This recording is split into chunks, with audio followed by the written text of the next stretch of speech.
All right, so we go to the next thing, and looking at this now. What are charts? We already know how to put our data in a tabular form, whether we want a group frequency or group frequency.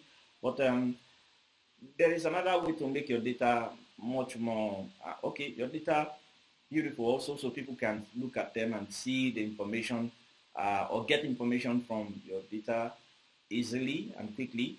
So a chart, okay, charts are pictorial representations that give a summary of collected data. These are examples: pie chart, bar chart, Pareto chart. Let's look at the first one. Now, a pie chart is a circular chart that is divided into sectors, each sector representing a particular quantity. Now look at this, a number of students in groups A to D. Let's assume this table shows something like that. And so there are 40 students in group A, 50 in group B, 25 in group C, and 37 in group D. Now, we'll take a ratio. You remember how you do the ratio thing. You add all the frequencies, that gives you 152. So the first group has a ratio of 40 divided by 152. So now, but because we want it to be in percentage, we multiply by 100. That gives us what you see here, 26.3158. You may like to write yours like this, maybe it's just 22.31 or 26.31 or 26.3, but I left this like this for now. Please, I want you to be aware that if you are going to use the value you have obtained for another purpose, like to still continue your calculation, then you need to use something that is in 4 decimal places now, just like what you have here. So I mean 1, 2, 3, 4. So you have, so better you have 4 figures after the point, just to help you curb error. So the error will not be too much. Your result will not be too far from the true value. Now, so you continue the same thing as I did for this one. You are going to get a percentage value for each of them. And if you really want angles, if what you want is angles, then in that case, you are not going to be multiplying the ratio by 100. You're going to be multiplying by 360. And so that way you have some angles here. Preferably, if you're doing a pie chart, the angles will help you. If you're doing it by hand, manually, the angles will help you to be able to mark out, or rather draw, map out, or should I say, they will help you to be able to draw your pie chart. So for instance, now looking at that, you just round off the nearest whole number, because you may not be able to get a protractor that may help you be able to help you get something like 94.7, for instance. So if you use the nearest whole number, you could actually draw, use a protractor, and then you get something on an angle of 95 degrees. So you draw it out, then you go to the next one, 118 degrees. So you mark that too, mark this, and at the end of the day, you have a pie chart. Now, so some people don't like to show their pie chart this way, having numbers. Instead of writing the angles, they may write percentages. So for instance, the 95 stuff here, 95 degrees would have been 26%. So somebody may write 26% or 26.31%. Some other person may write, in place of 118 degrees, he may write 32.9% here, or he may write 33%, and so on like that. Now, so we go to the next one, the bar chart. The bar chart is a graphical representation of data using rectangular bars to show the frequency of values that a categorical variable assumes. Don't forget, your pie chart can be used to represent data that is categorical, like what you have here, and so your bar chart can be used to present categorical data too. So, and there are 2 types of bar chart. The first one is the horizontal bar chart, and the second one is the vertical bar chart.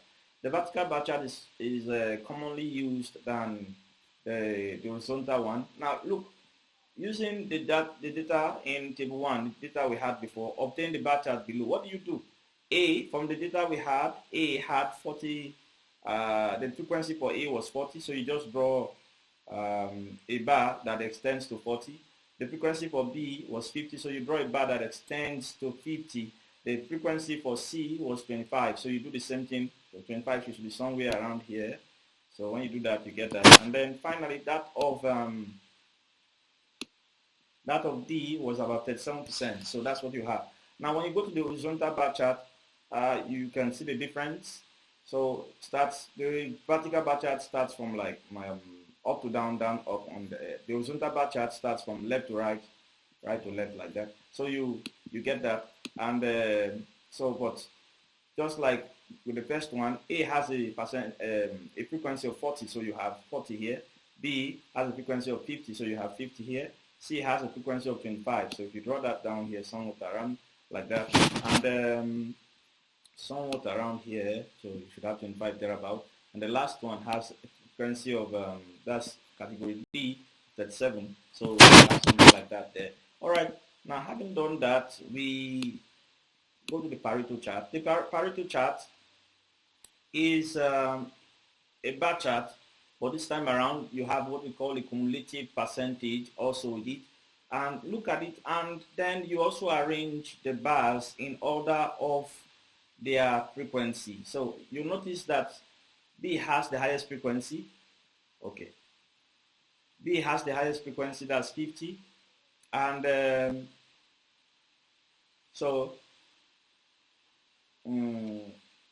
next one is A. So look at it now. If you can, you see that, okay, B has a frequency of 50, so it comes first. A has a frequency of 40, so it comes second. D has a frequency of 37, so it comes third. And C has a frequency of 25, so it comes last. And so when you are done with that, don't forget, this time around, we need to obtain something else. We already had this and the angles of from the previous, from here, we already have them. So if you check, we already had them, percentage and angle. But this time around, we need something else, which we call the cumulative percentage. Not this one now, please. Not this one. This one is cumulative frequency. I'm not talking about this. I'm talking about the ones I have underlined. So not the one in green, the ones I have underlined. How did I get these ones? Cumulative percentage, or I obtained that by adding this. Okay, you start from here, the first one, 26.3, so put that here. I can change this to 26.3 because I'm not using this for any other calculation once I'm done. I'm not using this to obtain any other quantity except what you have in the table here. So the error may not be so much. So we go on and I add 32.8 with what you have here. So if I do that, okay, this should be 32.9 when you round up. So if I do that, I add 32.9 with 26.3, I'll get 59.2. So since I have 59.2, now I go on to add the next one, 16.5 to this one, and that will give me 75.7. And then I go on to add the last one here, 24.34, to what we have here, and that will give me 24.3 rather. So I add that to 75.7. So 24.3 added to 75.7, and that will give me 100. So that's how you get the cumulative percentage. So, but supposing we're not using that here, but we eventually have to go to that.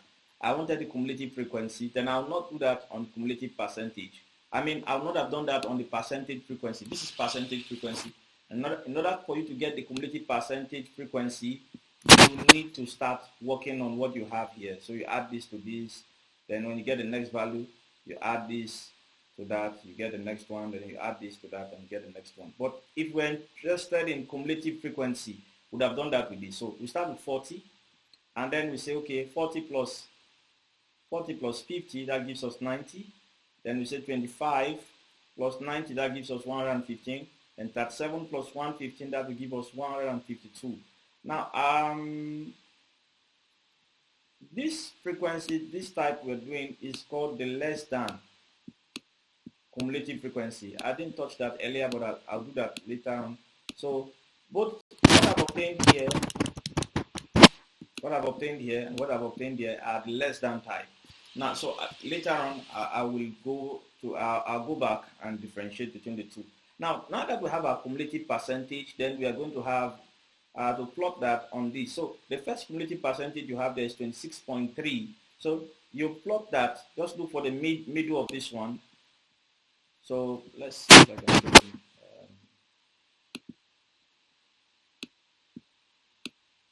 Okay, so you look at the middle of this one, and you plot there, the middle of the bar, the bar there. Now if you trace this, at the end of the day, no, this may not be straight enough, but you're going to get like something around that 26.3. So then you go to the next one. That one should be 59.2. So 59.2 should be somewhat around, yeah, that's it. So you plot that in the middle of this also, so not on this, but it has to coincide with the middle of this. Then the next one, 75.7, so somewhat around here too, you go on like that, and then you plot that, so also as the middle, you plot that here, but let it coincide with the middle of this bar. And finally 100, so your 100 like this, and then let it, you see the middle, let it coincide with the middle of or the center of this bar. So that's how you do that. So when you have done that, you have a Pareto chart. Now let me quickly explain the less than frequency stuff I was talking about.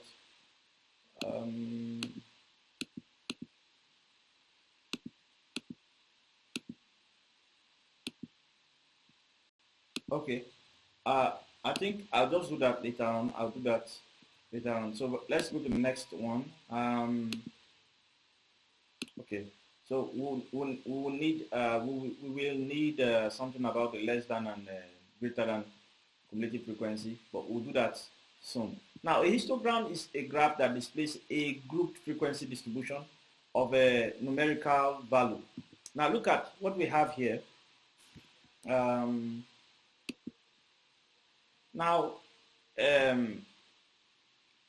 Assuming we have this data here, what we just do is that we will use the class boundary 0.5 to 4.5 that you can see here, 0.5 to 4.5. So we're going to draw a bar there. Then 4.5 to 8.5, we'll draw another bar. But the first bar, 0.5 to 4.5, has a frequency of 3. So we'll draw that against 3. The second bar, which will come up for the class boundary 4.5 to 8.5, will have a frequency of 6. So we'll draw that against 6. So you can see that 4.5 to 8.5. Then the last bar, 8.5 to 12.5, will be coming against 2. So it will come at the mark where we have 2 there. So that's how you do your histogram. So when you've drawn it, you've made the histogram. There are some inclusions that you can have. Don't forget, so the histogram is a graph that displays the group frequency distribution of numeric data now using rectangular bars. So you cannot use a histogram for your categorical data, just like you cannot use the histogram to represent, okay, just like you cannot use the histogram to represent categorical data, you cannot use the bar chart and the pie chart to represent numerical data. So whenever you have numerical data, you can put your data into a group frequency distribution form, and then you can use a histogram to represent it. But when you have categorical data, you can opt, you can use the bar chart or the pie chart. All right, so now there are some other things you can do. You can use what we call the Ogive, and how do you do that? You just look at your data, and then you obtain what we call the less than cumulative frequency, which was what we did earlier on. And what do you do there? You put your 3 first from your frequency. This is your frequency, 3. Then you add 6 to 3, that gives you 9. Then you add 2 to 9, that gives you 11. And you keep doing that until you are done. And note, whatever you get in the last column here must be equal to the sum of all the frequencies you have here. So if you do 3 plus 6 plus 2, that should give you 11. So please take note of that. And if you say no, you want a greater than type, then you're going to have to start from the last value here. So in the less than type, you started from 3. which was here. But in the greater than type, you're going to start from the last value. So less than type starts from the first value and keep adding everything that follows. But for for this, for the less than type, you're going like this. Start from 3, keep adding the values that follow. But for the greater than type, you are going up.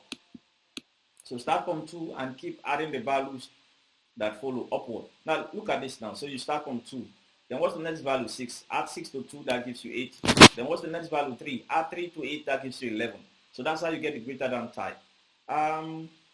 So the less than type of Ogive looks something like this. So we want to plot that here now. So how do you get that? It looks something like this typically if you have more data points. But here, it doesn't exactly look this shape because we have just 3 data points. But if we had continued, the shape will turn out to be something like this. It will look like an S, kind of. Now look at this. So when you want to plot this, you have 3 is the first cumulative frequency, the less than type. So you have 3, you plot it in the middle of the bar, the middle. So it has to be in the middle. And the middle should actually be having the value of the class mid-mark, which is 2.5. Now you go on. The next one is 9. So you look at the middle of this one, and then you plot it. So when you do that, you're going to have, so it has to coincide at 9 there because you have 9 here. So now the next one is 11. So you look at that again, the middle of this bar is where you're going to have to plot that. And so that should actually be going to 11. So, and that's how you do it. So if you have more data points, you would have had something like that. And then more data points, you would have had something that looks more like this. So, but what about the greater than cumulative frequency? If we had used that, what would we have had? Then it would have looked something like this. If you use the greater than type, would have had something, so an S that looks, or something that looks like S, but in this direction. You can see it's similar to this, just looks somewhat flicked or so, and that's what you would have had. Now, another thing that you could have is what we call the polygon, frequency polygon. So the frequency polygon, as its name implies, it's just a polygon that has to do with you joining all the points, the frequencies that you have, the points that came by the frequencies that you have. Okay, if you don't understand what I'm saying, so these are the frequencies 3, 6, 2. So the frequency of the first bar is 3. So you just put you mark it out. Then you go to the next one. The next frequency is 6. So you mark that out also. And then the last frequency is 2. So that's 2, not cumulative frequency this time around, but just frequency is 2. So you mark that out as well, and then you begin to use lines to join them. So supposing we had another bar that was from here to here like that, would have marked the middle 2, and then would have drawn this to meet it also like that, and that's how I would have continued. And at the end of the day, we may have something that looks like that. So that's a frequency polygon. Now the polygon can be put on your histogram proper, or you may just have the polygon on its own, just like you may also have the Ogive on its own, or you may have it on the histogram, depending on what the case may be. So that's that about that. And okay. So having done that, let's look at another kind of a graphical representation of data. That is what we call, this one is what we call the pictograph. A pictograph is a chart that displays the picture of the data items it represents. It uses pictures to represent the values that the variable can assume. So look at this now. For instance, pictographs. Okay, pictographs are useful for data. Okay, for pictographs are useful. Okay, for data of small sizes now, useful when the I would like to use the word sample here. Sample size is small. So the sample size. So that means you don't have a data of a large size, or you may say the sample size is small. That means you just have few items. Maybe your sample, instead of having, when you have something like 1,000, it's getting larger. You may not, in fact, you shouldn't use pictographs. But supposing you have something like 10 and maybe 15, thereabout, it's easy to see what you're doing with the pictograph. So pictographs are useful when the sample size is small. Now look at this. Suppose we are giving the data. So if you say data size, so if you're saying you have large data, some data set, your large data set, or you have what we call big data, the data set will be too large. Imagine that you're having 1 million observations. The pictograph is not a good graph, or rather good chart to use for such data. It's not going to be good. Okay.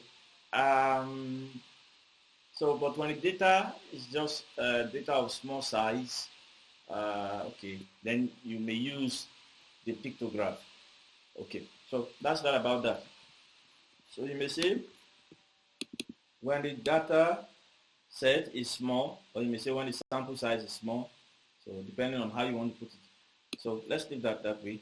And now imagine that our data is such that we have for a variable fruit, we have apple, mango, apple, banana, mango, apple, and apple again. Then we are going to have a pictograph displaying the data as shown below. So if you count the number of apples that you have here, how many? 1, 2, 3, 4. So you just draw 4 apples to show that you have apples like that. So then you go to the next one, mangoes. So you have how many mangoes here? 1, 2, 3. So you just draw 3 mangoes to show that you have mangoes. And then finally, you have how many bananas? 2, just 2. 1, 2. So you just draw bananas, 2 bananas to show that you have 2 of them. So that's essentially what a pictograph does for you. All right. Now we go on stem and leaf plots. A stem and leaf plot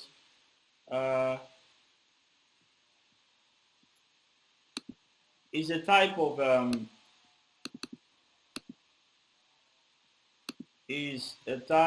of tabular representation where the numbers in the given data are separated into 2 groups, viz. The groups of stems, first few digits, and the group of that is the first few digits, and the group of leaves, usually the last digit.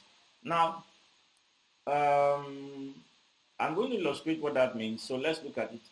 Supposing our data is something like this: 11, 5, 15, 16, 23, 25, 41, 55, 61, like that.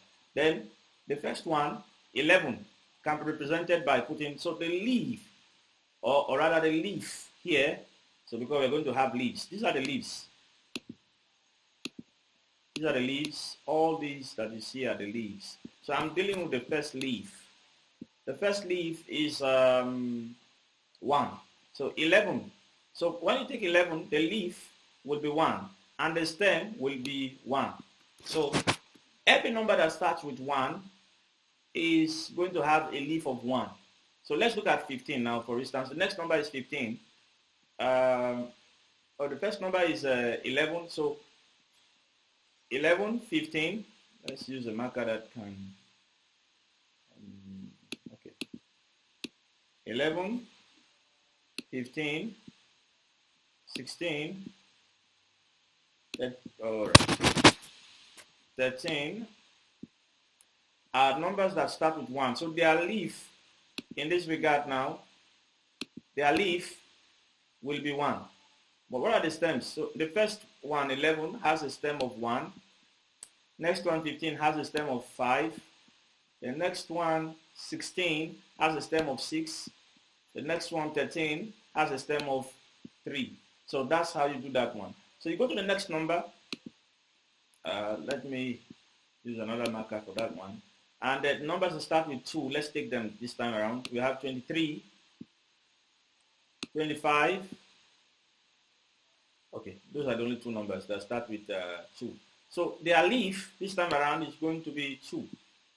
And so the stem for 23 will be 3, and the stem for 25 will be 5. So that's how you go on with them. Now you may wonder, like a number like 7, for instance, exists, but we don't have, so because it starts with 7, we're going to write 7 here. Okay, but there is no number that starts with 7 and has another number, like, so that means having the leaf and the stem. So because of that, we don't have anything here. And we also have a number 9. 9 is showing here, we put 9 here, but there is no number that is 90 something, so we don't have anything here. So in that case, we just write 7 and 9. So, and if you do for the other ones, you're going to have something like this. Now the symbol that you see here is used to split the data into stem and leaf. So there's a key here. What does that key represent? The key is telling you that, okay, if you see 1 and you see a stem here, 5, equal to, that means you have 15. So if you have 1 here, like you can see here, just like you can see here, and you have another number here, you can put them together to form, maybe you have 1 here, you have 1 here, you call that 11. If you have, so this one is telling you that this is the leaf. So the division line there tells you that this is a leaf, whereas after the line here, what you are seeing here is the stem.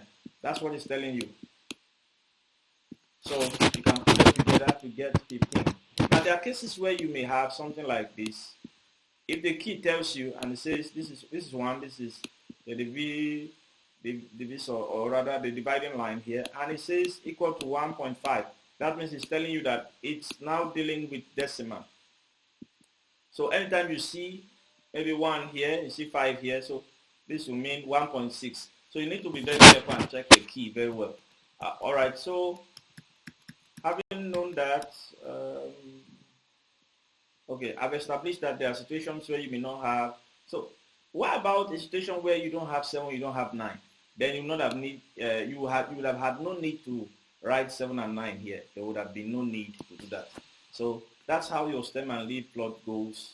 That's how you draw it. So finally, let's look at the tally stuff. Okay, I think there's something else to cover in the stem and leaf. What about a situation where in our data here we had the data continued and we had something like 136, like that. Then we would have had to write 13 here, and then we can put 6 here. So if you have, so when you have a number that is 3 digits, you may write 2 as 2 numbers as the stem and the leaf, 2 numbers as the leaf and 1 number as the stem. So you see that this is only useful when you have fewer digits. When you begin to you have higher digits, well, let me say it's especially useful when you have fewer digits. As you begin to have more digits, it may not really be too good. So it's not really a good way of summarizing large data sets. Actually, you may, if you have numerical data, as you can see it's numeric here, it's better you use the histogram. That's a better way. Okay, now we go on with the tally system. So the tally system says, okay, supposing I have a variable age, the age is the values appearing in my data set are 5, 6, 7, 8, 10, 11, and 13. 5 appears 1 time, 6 appears 2 times, 7 appears 3 times, 8 appears 4 times, 10 appears 5 times, 11 appears 6 times, and 13 appears 10 times. So the frequency can be written. The frequency can be written in a tally form, and 1 here. So you just have something like what you can see here. So 2, like that. 3, this is what it represents. So if you have 4, you draw 1, 1, 1 like that, and so you have that. And then if you have 5, 1, 2, 3, 4, then you draw this across it. So, and then you have 6, you do the same thing again. whenever you have 5, you're going to have to cross what you are the stops the marks you've been making. Now, when you have 6, you've crossed 1, so just write and you put another mark here. And if you have 10, that means after every 4 counts, like 1, 2, 3, 4, you are going to cross it. So 1, 2, 3, 4, you cross. So that means you have 10, and you can continue like that up to 20. But the tally thing is only useful when the frequencies are just very few. And some people use it instead of writing the frequency directly. Maybe, for instance, we are looking at the vehicles that are passing by, and if vehicles are of one type, we want to record. Instead of having to write 1 here and then maybe another vehicle, let's assume the first vehicle that passed is a vehicle that is called model 5, let's assume, for instance. So forget about the age for now. And it has, first time, only 1 passed. So until we finished our observation, we didn't see another one again. We can just write 1 there. But supposing that a vehicle that is called model 13, for instance, it passes the first time. So instead of having to write 1 here, then when it passes again, we cancel 1 and write 2. We could just use the tally. So the first time it passes, we write this. Second time another one passes of that type, we write this. And like that, we keep writing all of this until we have 5. Then we keep writing. We'll do that again. And if we have 10, so when we're not done with the tally stuff, we couldn't find anyone again. When we were done with our observations, then we may now write 10 in the frequency column. So that's what the tally is useful for. But we don't have that luxury of time when the frequency is large, so we cannot use the tally. It's not advisable when the frequencies are large. Just imagine that you have 150 here, 500 here. When are you going to finish the tally stuff? But just for small sample sizes or small data, like if your data is not, so you can use the tally if you like, when you're observing especially. All right, so okay. All right, so that's all for this lesson. Thank you very much.